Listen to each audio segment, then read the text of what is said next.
Shri fibre news. ముందుగా headlines. విజయనగరంలో ఘోర రైలు ప్రమాదం. ఇప్పటికే 14 మంది ప్రాణాలు కోల్పోయినట్లు అధికార వెల్లడి. దిగ్భ్రాంతి వ్యక్తం చేసిన ముఖ్యమంత్రి వైఎస్ జగన్మోహన్ రెడ్డి. టీడీపీ జాతీయ ప్రధాన కార్యదర్శి నారా లోకేష్ పై మంత్రి గుడివాడ అమర్నాథ్ ఫైర్. చంద్రబాబు 13 చోట్ల సంతకం పెడితే అంతకంటే ఇంకేమి రుజువు కావాలని ప్రశ్న. యువత జీవితంలో ఇష్టపడి కష్టపడి జీవితంలో ఎదగటమే సమాజ అభివృద్ధి అన్న మాజీ ఉపరాష్ట్రపతి వెంకయ్య నాయుడు.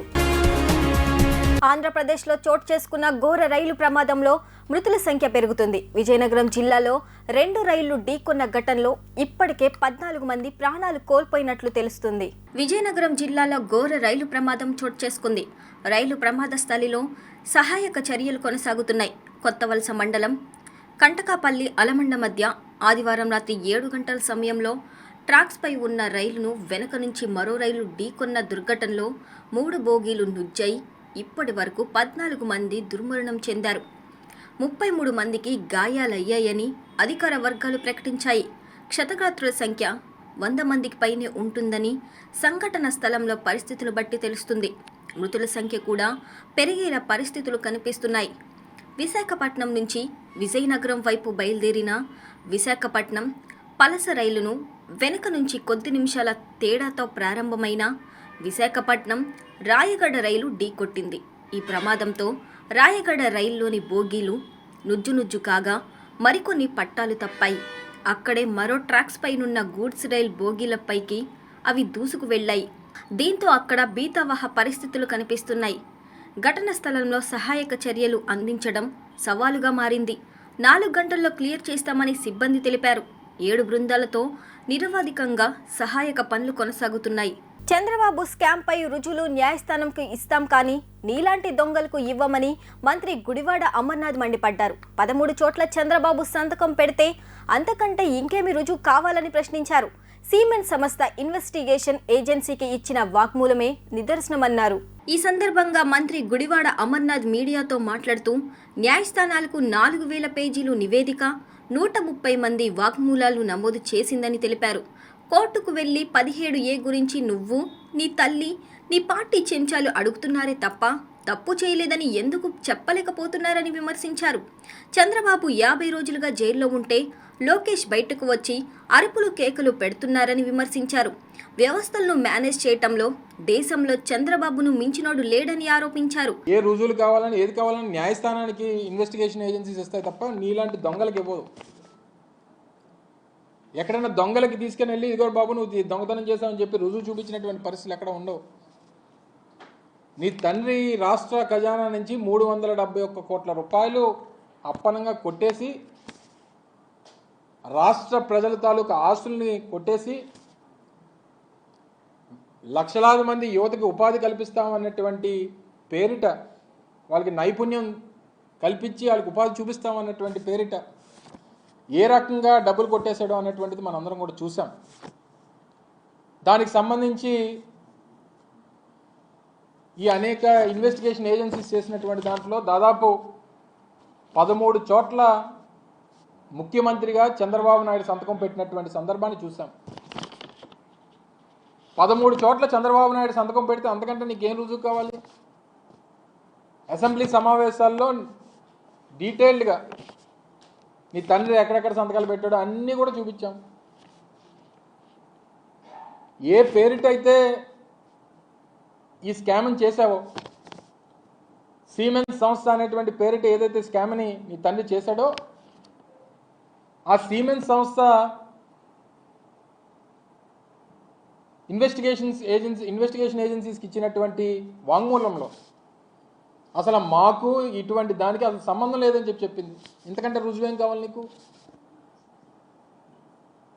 ఇంత పెద్ద ఎత్తున నువ్వు నీ తండ్రి అప్పడంగా డబ్బులు కొట్టేసి ఇంకా నాకు రుజువులు చూపించలేదు, ఏం రుజువులు ఉన్నా చూపించండి.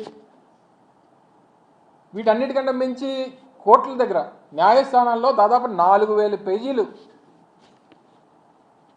4000 పేజీలకు సంబంధించినటువంటి అనేక ఇన్వెస్టిగేషన్ చేసినటువంటి రిపోర్ట్స్ దాదాపు 130 నుంచి 140 మంది దగ్గర వాంగ్మూలాలు తీసుకున్నారు.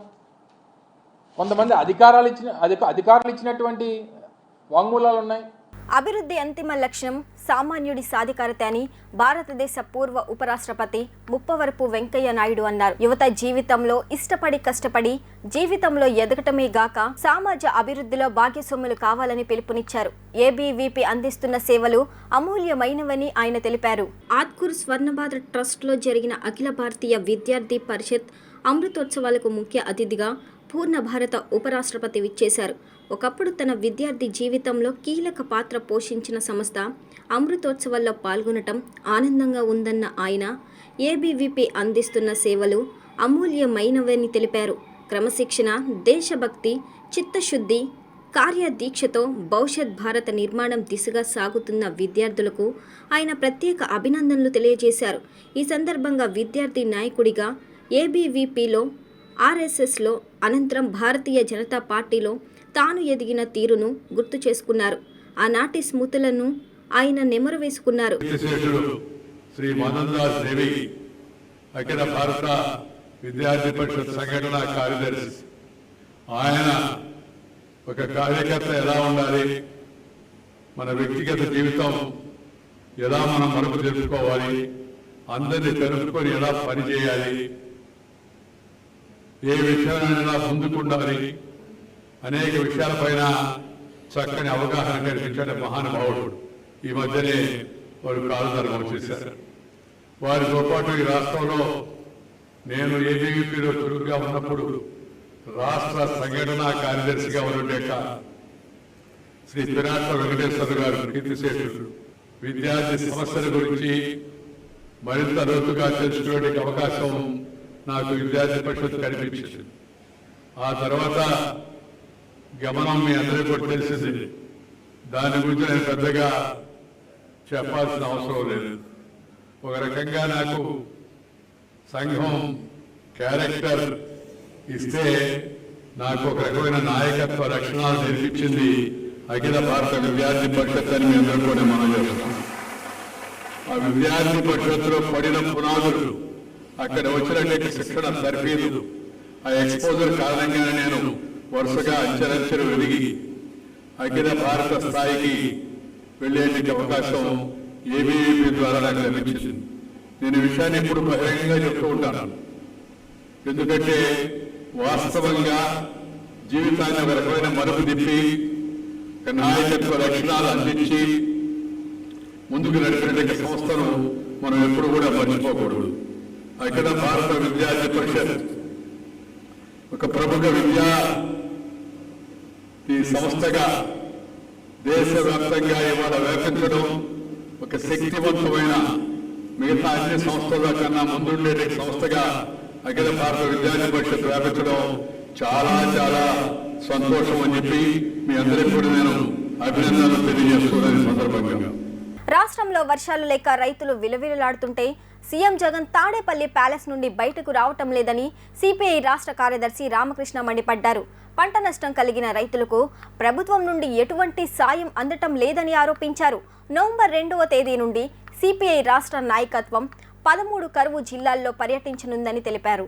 రాష్ట్ర వ్యాప్తంగా ప్రజలు ఎదుర్కొంటున్న సమస్యలు, కరువు తీవ్రతపై సిపిఐ రాష్ట్ర సమితి సమావేశాల్లో చర్చించామని సిపిఐ రాష్ట్ర కార్యదర్శి కె రామకృష్ణ వెల్లడించారు.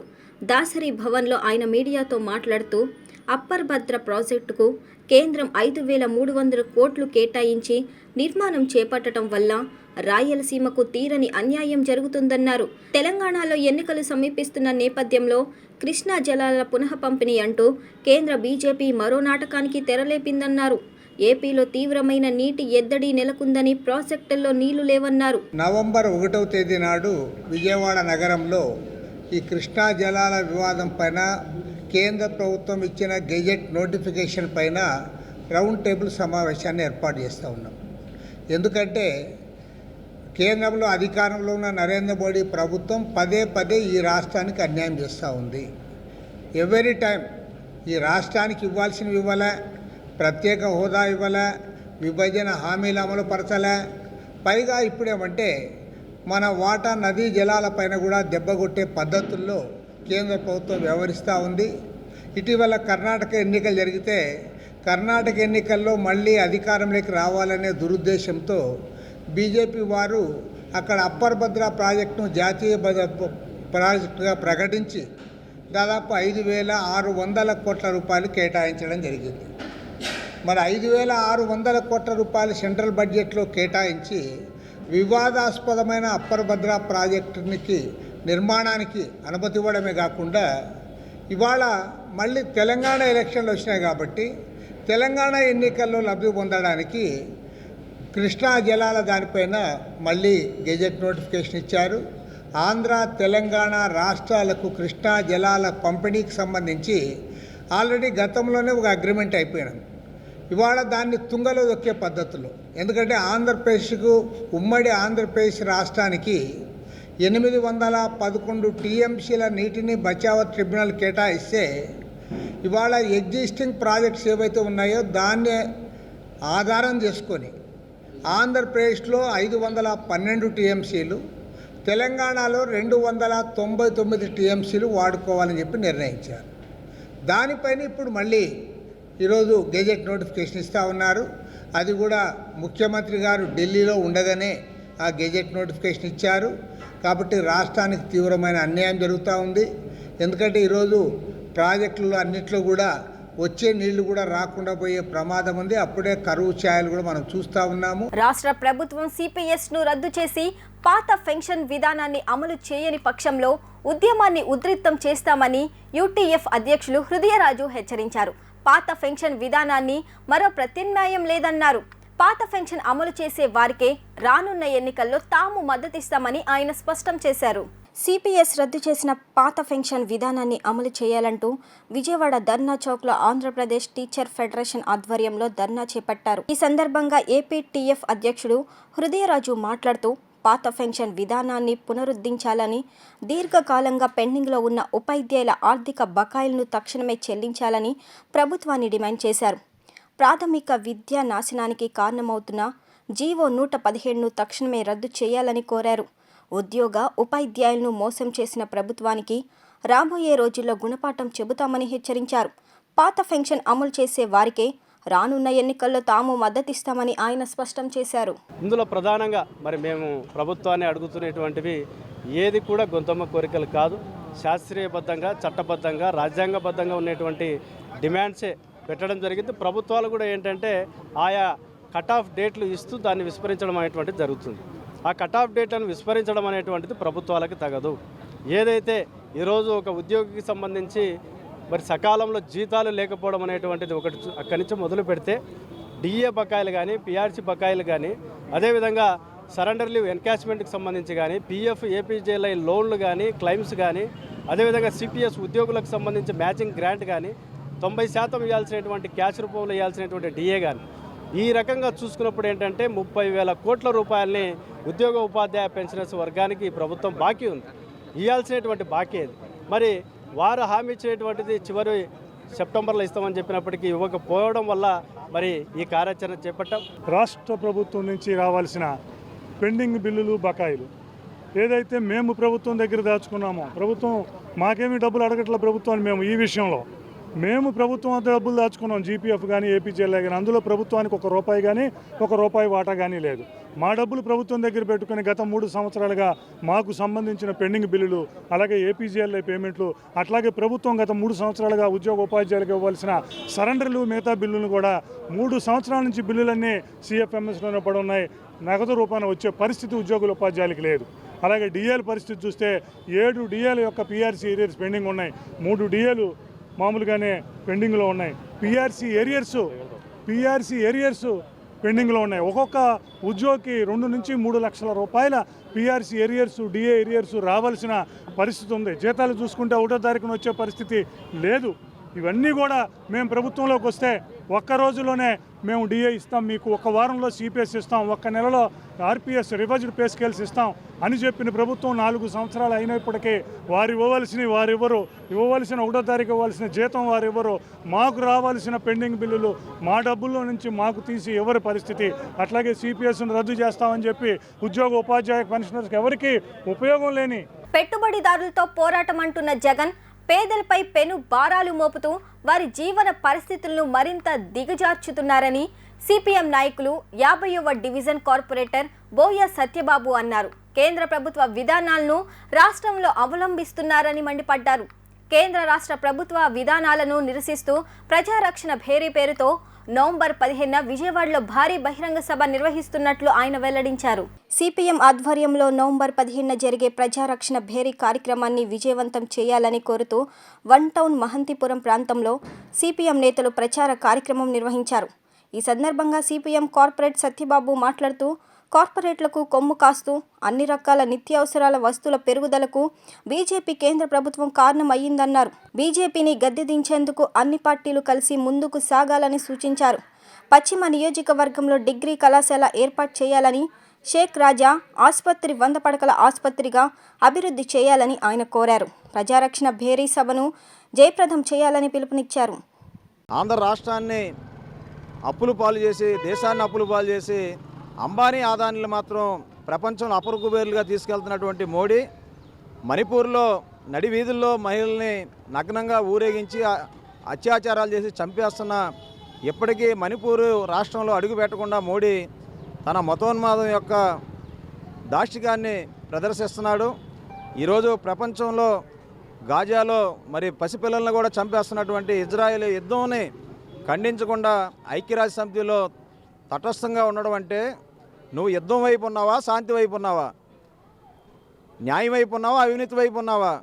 మోడీ ప్రభుత్వం ఒక అటు కాని రకం, దేశ ప్రజలకి ఏమీ చేయని రకం, మోసం చేయడమే మోడీ యొక్క నిజ స్వరూపం. అటువంటి మోడీ మోసపూరిత విధానాలని ఈ రాష్ట్రంలో ఉన్నటువంటి జగన్మోహన్ రెడ్డి గారు ఈయన పెత్తందారుల మీద పోరాటం అని చెప్తున్నాడు. పెత్తందారుల మీద పోరాటం అంటే రాష్ట్రంలో ఉన్నటువంటి మరి కృష్ణపట్నం థర్మల్ విద్యుత్ని, విశాఖ స్టీల్ ప్లాంట్ని, గంగవరం పోర్టుల్ని, విలువైన ఖనిజ సంపదని ఆదాని కట్టిపెట్టడమేనా నువ్వు పెత్తందారుల మీద చేసే పోరాటం? నువ్వు పెత్తందారులకి లొంగిపోతున్నావు జగన్మోహన్ రెడ్డి. మోడీ ముద్దు బిడ్డగా ఆదానికి అనుంగ శిష్యుడిగా మారిపోతున్నావు జగన్మోహన్ రెడ్డి. పేదలకి 5 సంవత్సరాలు అవుతున్న విజయవాడలో ఒక్కరికి కూడా ఇల్లు కట్టించిన పరిస్థితి లేదు. పట్టాలు రిజిస్ట్రేషన్లు చేస్తామన్నారు, పట్టాలు రిజిస్ట్రేషన్ చేయాల. టిట్కో ఇల్లు 7 ఏళ్ళు అవుతుంది, ఒక్కిల్లు ఇచ్చిన పరిస్థితి లేదు. రేషన్ డిపోలో సరుకులు కోత కోసి నువ్వు పెత్తందారుల మీద పోరాటమా? నువ్వు పేదల మీద పోరాడుతున్నావు. కరెంటు ఛార్జీలు పెంచి పేదల మీద నీ పోరాటం చేస్తున్నావు. చెత్త మీద పన్నేసి నువ్వు పేదల మీద పోరాటం చేస్తున్నావు. పెత్తందారుడైనటువంటి ఆదానికి, అంబానీకి, మోడీకి నువ్వు బానిసగా మారిపోతున్నావు జగన్మోహన్ రెడ్డి. ఇది మార్చుకో, లేదంటే రాష్ట్ర ప్రజలు మోడీతో పాటు నీకు కూడా తగిన బుద్ధి చెప్తారని ఈ సందర్భంగా సిపిఎం హెచ్చరిస్తుంది. వరల్డ్ స్ట్రోక్ డే సందర్భంగా ఎనికేపాడు అను హాస్పిటల్ ఆధ్వర్యంలో నిర్వహించిన హెల్ప్ లైన్ ను ఎమ్మెల్యే మల్లాది విష్ణు ప్రారంభించారు. బ్రెయిన్ స్ట్రోక్ బారిన పడిన వారికి తక్షణ వైద్య సేవలు అందించేందుకు ఈ హెల్ప్ లైన్ దోహదపడుతుందన్నారు. హెల్ప్ లైన్ సేవలను ప్రజలు సద్వినియోగం చేసుకోవాలని ఆయన సూచించారు. వరల్డ్ స్ట్రోక్ డే సందర్భంగా Anu Institute of Neuro and Cardiac Sciences ఆధ్వర్యంలో స్ట్రోక్ కేర్ ఆన్ వీల్స్ పేరుతో పక్షవాత చికిత్స వాహనాన్ని ఆవిష్కరించారు. ఈ స్ట్రోక్ హెల్ప్ లైన్ సేవలను సెంట్రల్ ఎమ్మెల్యే మల్లాది విష్ణు ప్రారంభించారు. ఈ కార్యక్రమంలో మల్లాది విష్ణు మాట్లాడుతూ స్ట్రోక్ కారణంగా అనేక మంది శాశ్వత అంగవైకల్యానికి గురై వారి కుటుంబాలు ఛిద్రమవుతున్నాయని తెలిపారు. స్ట్రోక్ బారిన పడిన వారికి సత్వర చికిత్స అందించడం కోసం హెల్ప్ లైన్ సేవలను అందుబాటులోకి తేవటం అభినందనీయమని అన్నారు. అను ఇన్స్టిట్యూట్ చేపట్టిన ఈ కార్యక్రమం స్ట్రోక్ బారిన పడిన వారికి సంజీవనిలా ఉపయోగపడుతుందని ఆశాభావం వ్యక్తం చేశారు. Anu Group of Hospitals founder, chairman doctor Gajula Ramesh మాట్లాడుతూ స్ట్రోక్ అంటే మెదడుకు వచ్చే పోటు అని, దీనినే సాధారణ భాషలో పక్షవాతం అంటారని అన్నారు. దీర్ఘకాలిక జబ్బులైన బీపీ, షుగర్ కంట్రోల్లో లేకపోవటం, మద్యపానం, ధూమపానం అతిగా సేవించటం, స్థూలకాయం కారణంగా ఒంట్లో కొవ్వు స్థాయిలు పెరిగిపోవటం, గుండె జబ్బులకు మందులు సరిగ్గా వాడకపోవటం వంటివి స్ట్రోక్కు దారితీస్తాయన్నారు. స్ట్రోక్ బారిన పడకుండా అవసరమైన నివారణ చర్యలు తీసుకోవడమే ఉత్తమమన్నారు. అను ఇన్స్టిట్యూట్ ఆధ్వర్యంలో ఏర్పాటు చేసిన స్ట్రోక్ హెల్ప్ లైన్ సేవలను ప్రజలు సద్వినియోగం చేసుకోవాలని డాక్టర్ జి రమేష్ పిలుపునిచ్చారు. చాలా చిన్న వయసులో ఉన్న వాళ్ళకు కూడా ఈ బ్రెయిన్ స్ట్రోక్ అన్నది రావటం అన్నది జరుగుతుంది. ఈ బ్రెయిన్ స్ట్రోక్ని మనం నివారించుకోవటం కానీ, లేదా ఈ బ్రెయిన్ స్ట్రోక్ని ఎర్లీ ఫేజెస్లో గుర్తించడం వల్ల, మంచి ట్రీట్మెంట్ ఇవ్వటం వల్ల ప్రాణాన్ని కాపాడటమే కాకోకుండా ఆ పెరాలసిస్ని కూడా మనం ప్రివెంట్ చేయడానికి, త్వరగా పేషెంట్ కోలుకోవడానికి అవకాశం ఉంటుంది.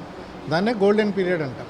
ఈ గోల్డెన్ పీరియడ్ అంటే మొట్టమొదటి 4-4.5 గంటల్లో కానీ మనం వైద్యం చేయగలిగితే రికవరీ ఛాన్సెస్ చాలా ఎక్కువగా ఉంటాయి.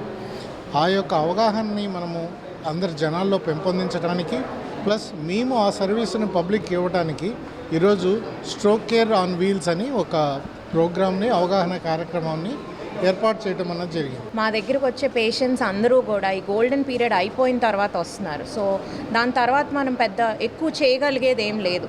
జీవితాంతం అదే ఆ పక్షవాతంతోనే ఆ మనిషి బ్రతకవలసి వస్తుంది అండ్ ఫ్యామిలీకి కూడా భారంగా మారుతారు. సో మా యొక్క ఎయిమ్ ఏంటంటే ఈ స్ట్రోక్ ఆన్ వీల్స్ ప్రోగ్రామ్తో ఎంత త్వరగా మనం చికిత్స అందించగలిగితే బ్రెయిన్ అంత సేవ్ చేయగలం. ప్రతి నిమిషం కొన్ని మిలియన్ న్యూరాన్లు చచ్చి పడిపోతూ ఉంటాయి బ్రెయిన్లో. సో ఎంత త్వరగా మనం ఆ పేషెంట్కి ఇంజెక్షన్ కానీ లేదంటే ప్రొసీజర్స్ చేయటం వల్ల చాలా టైం సేవ్ చేయటం జరుగుతుంది. థ్రాంబెక్టమీ అంటే ఏంటంటే ఈ క్లాట్ ఎక్కడైతే ఏ నరంలో అయితే ఉందో అక్కడ చిన్న వైర్ లాంటిది పెట్టి చిన్న సూదిగాటితోనే చికిత్స అయిపోయిందండి. వైర్ లాంటిది పెట్టి ఆ క్లాట్ని లాగేస్తాం అనమాట. ఇదంటే స్ట్రోక్ వచ్చిన పేషెంట్స్కి గోల్డెన్ పీరియడ్లో కనుక ఈ చికిత్స అందిస్తే ముందు రోజుల్లో స్ట్రోక్ అంటే మంచం బారిన పడ్డారు, పోయారు, అట్లాంటి ఉండేది. ఇప్పుడు అవన్నీ కాకుండా ఎమర్జెన్సీ ట్రీట్మెంట్ ఎస్పెషల్లీ థ్రాంబెక్టమీ అనేది చేసి పేషెంట్స్ని ఈ ప్రాణాంతకమైన ఈ స్ట్రోక్ నుండి కాపాడుకోవచ్చు. స్ట్రోక్లో మందులకు ఎంత రోల్ ఉందో న్యూరోసర్జరీకి కూడా అంతే రోల్ ఉంది. ఇక్కడ మన అను హాస్పిటల్లో స్టేట్ ఆఫ్ ఆర్ట్ ఎక్విప్మెంట్ ఉందండి. ఎండోస్కోప్, నావిగేషన్, అలాగే నర్వ్ మానిటరింగ్, అత్యాధునిక వైద్య పరికరాలన్నీ ఉన్నాయి. కాబట్టి స్ట్రోక్కి సంబంధించిన ఏ ఫెసిలిటీ అయినా అంటే ఇంటర్వెన్షనల్ రేడియాలజీ కానీ లేకపోతే ఎంఆర్ఐ మిషన్స్ కానీ సిటీ స్కాన్ మిషన్ కానీ వైద్య పరికరాలు కానీ అన్ని రకాలైన ఎక్విప్మెంట్ ఉన్నాయి. దీనివల్ల స్ట్రోక్ని మనం బాగా ట్రీట్ చేయడానికి అవకాశం ఉంటుంది. సో ఈ సదుపాయాలన్నీ సద్వినియోగపరచవలసిందిగా కోరుతున్నాను. ప్రజలకి దీని ద్వారా ఒక మంచి మెసేజ్ వెళ్తుందని చెప్పాను. ఎట్లా అంటే మనం రెగ్యులర్గా మన శరీరంలో వస్తున్నటువంటి మార్పులు గమనించి స్ట్రోక్ వచ్చేటటువంటి పరిస్థితి ఉంది, వస్తుంది అని చెప్పేసి చిన్న చిన్న మార్పులు జరుగుతూ ఉంటాయి. ఇందాక డాక్టర్ గారు చెప్పారు, మూతి వంకరపడము, చెయ్యి రాగడము, లేకపోతే భుజం రాగడము, ఇట్లా రకరకాల.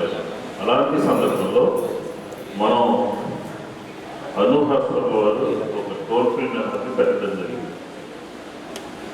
ఆ నెంబర్ ద్వారా అంబులెన్స్లో అక్కడ అన్ని ఫెసిలిటీస్ పెట్టి ఆ అంబులెన్స్కి సంబంధించిన నెంబర్ కూడా డిస్ప్లే చేస్తారు. దానికి కాల్ చేయడము, విజయవాడ నగరము నగర చుట్టుపక్కల కూడా ఇది తిరుగుతూ ఉంటాయి. తక్షణమే వాళ్ళకి ఏం చేస్తే దాంట్లో రిలీఫ్ వస్తుంది, ఈ బ్రెయిన్ స్ట్రోక్ సంబంధించి కానీ పక్షవాతానికి సంబంధించి కానీ తక్షణం తీసుకోవాల్సినటువంటి జాగ్రత్తలు ఏంటి అనేది ఈ అంబులెన్స్లో ఉన్నటువంటి వారు అందరినీ ఎడ్యుకేట్ చేస్తూ ఉంటారు. కేంద్ర రాష్ట్ర ప్రభుత్వాలు అనుసరిస్తున్న ప్రజా వ్యతిరేక విధానాలతో పేద సామాన్య ప్రజలు అల్లాడుతున్నారని సిపిఎం రాష్ట్ర నాయకులు సిహెచ్ బాబురావు ఆగ్రహం వ్యక్తం చేశారు. ప్రభుత్వ రంగ సంస్థలను నిర్వీర్యం చేస్తూ దేశ సంపదను కార్పొరేట్ కంపెనీలకు కట్టబెడుతున్నారని దుయ్యబట్టారు. కేంద్రంలో అటు మోదీ, ఇటు రాష్ట్రంలో జగన్ ప్రభుత్వాలను గద్దె దింపేందుకు లౌకికవాదులు, ప్రజాస్వామ్యవాదులు ముందుకు రావాలని బాబురావు కోరారు. సందరయ్య భవన్ నుంచి ప్రారంభమైన ప్రదర్శన స్థానిక ప్రధాన వీధుల మీదుగా సాగింది. కేంద్ర రాష్ట్ర ప్రభుత్వాలకు వ్యతిరేకంగా ప్లకార్డులు ప్రదర్శిస్తూ సిపిఎం శ్రేణులు పెద్ద ఎత్తున నినాదాలు చేశారు. ఈ సందర్భంగా సిపిఎం నేతలు బాబురావు, దోనేపూడి కాశీనాథ్ తదితరులు ప్రదర్శనలో పాల్గొన్నారు. ఈ సందర్భంగా వారు మాట్లాడుతూ కేంద్ర రాష్ట్ర ప్రభుత్వాలు అనుసరిస్తున్న విధానాలు పేద సామాన్య ప్రజలకు గుదిబండగా మారాయని దుయ్యబట్టారు. ప్రజా సమస్యలు పట్టించుకొని పాలకులు ప్రజలపై ఆర్థిక భారాలు వేయడమే లక్ష్యంగా పెట్టుకున్నారని ఆయన మండిపడ్డారు. నిత్యావసర ధరలు, విద్యుత్ ఛార్జీలు, పెట్రోల్, వంట గ్యాస్ తదితర ధరలు ఆకాశానికి అంటుకుంటున్నా చర్యలు తీసుకోవడంలో పాలకులు విఫలమయ్యారని వారు విమర్శించారు. ఇక్కడ జగన్మోహన్ రెడ్డి మద్దతు ఉన్నాడని మోడీ మద్దతు ఉందని జగన్, వీళ్ళిద్దరూ కలిపి రాష్ట్రంలో ప్రభుత్వ రంగాన్ని దెబ్బతీయటమే కాదు, పోలవరం ప్రాజెక్ట్ లేదు, రాజధాని లేదు, విభజన హామీలు అమలు జరగట్లేదు, అన్ని రకంగా అయినాయి. మరి ఇటువంటి తరుణంలో రాష్ట్రం బాగుపడాలన్నా, దేశం బాగుపడాలన్నా మోడీని గద్దె దించాల్సిందే. అలాగే జగన్మోహన్ రెడ్డి విధానాల్ని తిప్పి కొట్టాల్సిందే. ఇలా జరగాలి. అందుకే బీజేపీ మోడీకి ఈ రోజున పతనం ప్రారంభమైంది. తెలంగాణ ఎన్నికల్లో, అసెంబ్లీ ఎన్నికల్లో జనం బుద్ధి చెప్పడానికి బీజేపీకి ఇంకేముందు మేము అధికారంలోకి వచ్చేస్తున్నామని వాళ్ళు ఊరేగారు. కానీ ఆ బీజేపీ ఇవాళ సింగిల్ డిజిట్ కూడా రాదని జనమే చెప్తా ఉన్నారు. బీజేపీతో జతగట్టిన పరోక్షంగా పార్టీలను కూడా తెలంగాణలో జనం ఓడించడానికి సిద్ధంగా ఉన్నారు. మరి ఇటువంటి తరుణంలో అందరికీ తెలుసు, దేశంలో మోడీ ప్రజాస్వామ్య గొంతు నిలుపుతూ ఉంటే రాష్ట్రంలో అదే దారిలో వైసీపీ పౌర హక్కులను అణిచివేస్తూ ఉంది. ఇప్పటికైనా తెలుగుదేశం, జనసేన గమనించాలి. చంద్రబాబు నాయుడు గారిని వాళ్ళ జైల్లో కేసు పెట్టారు. ఈ కేసు పెట్టడంలో తెర వెనక పాత్రధారి జగన్తో పాటు మోడీ. అటువంటి మోడీ ప్రాంతీయ పార్టీని లొంగ తీసుకోవటానికి ఈ కేసులను వాడుకుంటూ ఉన్నారు. మరి అటువంటి బీజేపీ, మోడీ వలలో పడకుండా కబంధాస్తాల నుండి బయటికి రావాలి. తెలంగాణ ఎన్నికల్లో ఇవాళ జనసేన పవన్ కళ్యాణ్ గారు ఢిల్లీలో మాట్లాడారు, ఒత్తిడి చేస్తున్నారు. మీరు తెలంగాణలతో బీజేపీతో కలవమన్నారు. ఎందుకు కలవాలి? తెలుగు రాష్ట్రాలకు అన్యాయం చేసిన బీజేపీతో జతగడితే మీరు నాశనం అవుతారు. కావలిలో ఆర్టీసీ డ్రైవర్పై జరిగిన దాడిని ఖండిస్తూ కార్మిక సంఘాలు ఆందోళన బాట పట్టాయి.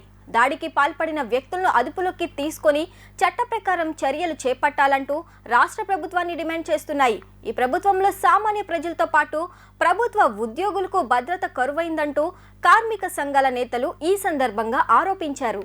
కావలి పట్టణంలో ఆర్టీసీ డ్రైవర్పై దాడి చేసిన వైసీపీ కార్యకర్తలను చట్ట ప్రకారం శిక్షించాలని డిమాండ్ చేస్తూ విద్యాధరపురం ఆర్టీసీ డిపో గేటు ముందు కార్మికులు నిరసన వ్యక్తం చేశారు.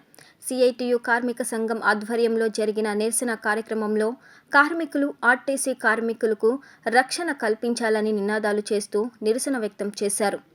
అకారణంగా ఆర్టీసీ డ్రైవర్పై దాడి చేయటం బాధాకరమని సిఐటియు వెస్ట్ సిటీ సెక్రటరీ ఈవి నారాయణ ఆవేదన వ్యక్తం చేశారు. కార్మికులపై మరోసారి ఇలాంటి దాడులు జరిగితే సహించేది లేదని, పరిస్థితి చేయి దాటే వరకు చూడకుండా ప్రభుత్వం దాడి చేసిన వారిని శిక్షించాలని కోరారు.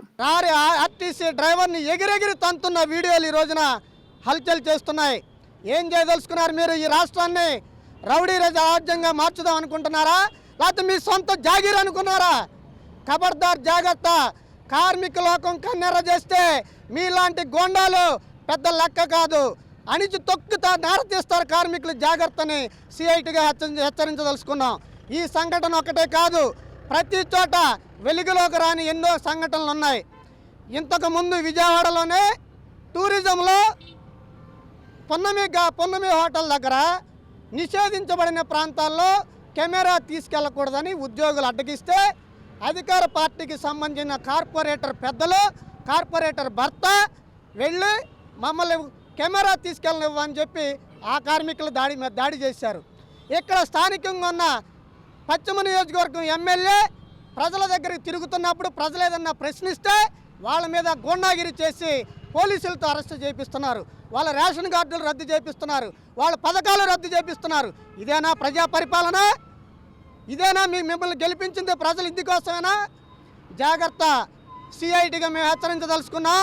కార్మికుల జోలికి, ఉద్యోగుల జోలికి మీరు రౌడీయిజంతో వస్తే, ప్రజల జోలికి మీరు రౌడీయిజం చేస్తే ప్రజలందరినీ ఐక్యం చేస్తాం, ఉద్యోగ కార్మికులను ఐక్యం చేస్తాం. జాగ్రత్తని హెచ్చరించదలుచుకున్నాం. ఇటువంటి సంఘటనని పునరావృతం కాకుండా బాధ్యత తీసుకోవాల్సింది ముఖ్యమంత్రి గారు. మీ కనుసన్నల్లో, మీ ఆధీనంలో, మీ హయాంలో మీ సైగలతో ఈ దాడులు జరుగుతున్నాయని మేము ఆరోపించదలుచుకున్నాం. మీరు కళ్ళు తెరవండి, వాస్తవాలు గమనించాలి, మీ సైగలు ఆపాలి. మీ రౌడీ మూకల్ని ప్రజల మీద చెలరేగకుండా అరికట్టాల్సిన బాధ్యత మీదేని చెప్పదలుచుకున్నాం. అట్లాగే పోలీస్ డిపార్ట్మెంట్ వారు కూడా ఇటువంటి దాడులు చేస్తున్న వారిని, రౌడీ మూకల్ని తాత్కాలికంగా అరెస్టు చేయటం కాదు. ఏపీ బ్యాడ్మింటన్ అసోసియేషన్ ఆధ్వర్యంలో నవంబర్ 1 నుంచి 8 వరకు 3 ఇండోర్ స్టేడియాల్లో All India sub junior ranking tournament నిర్వహించనున్నట్లు అసోసియేషన్ అధ్యక్షుడు ముక్కల ద్వారకానాథ్ తెలిపారు. ఈ టోర్నమెంట్లో దేశం నలుమూలల నుంచి 2200 మంది క్రీడాకారులు పాల్గొంటారని, ఈ టోర్నమెంట్ ప్రారంభ సభలో సజ్జల రామకృష్ణారెడ్డి, మంత్రి జోగి రమేష్, మేయర్, ఎమ్మెల్యేలు పాల్గొంటారని వెల్లడించారు. బందర్ రోడ్లోని లైఫ్ స్టైల్ బిల్డింగ్ నందు ఆంధ్రప్రదేశ్ బ్యాడ్మింటన్ అసోసియేషన్ ఆధ్వర్యంలో విలేకరుల సమావేశం నిర్వహించడం జరిగింది. ఈ సందర్భంగా ఏపీ బ్యాడ్మింటన్ అసోసియేషన్ ప్రెసిడెంట్ ముక్కల ద్వారకానాథ్ మాట్లాడుతూ నవంబర్ 1వ తేదీ నుండి 8వ తేదీ వరకు 3 ఇండోర్ స్టేడియాల్లో మ్యాచ్లు జరగనున్నాయని, నవంబర్ 1 నుంచి 4 వరకు క్వాలిఫైయింగ్ మ్యాచ్లు, అలాగే 5వ తేదీ నుంచి 8వ తేదీ వరకు మెయిన్ మ్యాచ్లు జరుగుతాయని ఆయన వెల్లడించారు. దేశం నలుమూలల నుంచి 2200 మంది క్రీడాకారులు పాల్గొంటారని, 10 ఈవెంట్లలో 2000 మ్యాచ్లు జరుగుతాయని చెప్పారు. అద్భుతంగా నిర్వహించడానికి ఆంధ్రప్రదేశ్ బ్యాడ్మింటన్ అసోసియేషన్ అన్ని సన్నాహకాలు కూడా చేసుకుంది. అందులో భాగంగా దాదాపుగా 2200 మంది ప్లేయర్స్ భారతదేశంలో అన్ని రాష్ట్రాల నుంచి కూడా ఆంధ్రప్రదేశ్కి రావడం, దానికి సంబంధించి అండర్-15, అండర్-17 ఈ 2 విభాగాలకి సంబంధించి 10 ఈవెంట్స్ని నిర్వహించడం, దాంట్లో 2000 మ్యాచ్లు నిర్వహించే క్రమంలో నవంబర్ 1వ తారీఖు నుంచి 8వ తారీఖు దాకా కూడా ఈ టోర్నమెంట్ నిర్వహించడం జరుగుతుంది. అందులో భాగంగా 1వ తారీఖు నుంచి 4వ తారీఖు దాకా క్వాలిఫైయింగ్ రౌండ్స్ ఉంటాయి. 5 నుంచి 8 దాకా మెయిన్ డ్రా టోర్నమెంట్ జరుగుతుంది. AP CM Jagan first time in Andhra Pradesh అన్న ఇదితోటి చేయడం భారతదేశంలోనే మొట్టమొదటిసారి. ఆంధ్రప్రదేశ్కి ముఖ్యమంత్రిగా సీఎం గారు అయిన తర్వాత జగన్మోహన్ రెడ్డి గారు క్రీడల పట్ల ఆయనకు ఉన్నటువంటి మక్కువ కానివ్వండి, ఆయనకు ఉన్నటువంటి ఇంట్రెస్ట్ తోటి గతంలో ఏపీ సీఎం కప్ ద్వారా క్రీడాకారుల్ని ఎంకరేజ్ చేయడం, ఇప్పుడు ఆడదాం ఆంధ్ర ద్వారా బ్యాడ్మింటన్ కూడా ఆ 5 ఈవెంట్స్లో బ్యాడ్మింటన్ కూడా ఇంక్లూడ్ చేయడం, తద్వారా దాదాపుగా 1,00,000 బ్యాడ్మింటన్ కిట్స్ని గ్రామ స్థాయి నుంచి, మండల స్థాయి నుంచి, నియోజకవర్గ స్థాయి నుంచి, జిల్లా నుంచి రాష్ట్ర స్థాయి దాకా కూడా ఈ యొక్క టోర్నమెంట్ని కండక్ట్ చేయడం, ఇవన్నీ కూడా క్రీడా స్ఫూర్తితో ఆయన పేరుని ఈ యొక్క జాతీయ స్థాయి టోర్నమెంట్కి పేరుగా ఎంచుకోవడం జరిగింది. ఆయనకి ఈ సందర్భంగా కూడా క్రీడా నీరాజనాన్ని తెలియజేసే విధంగా 35 న్యూస్ ఇంతటితో సమాప్తం.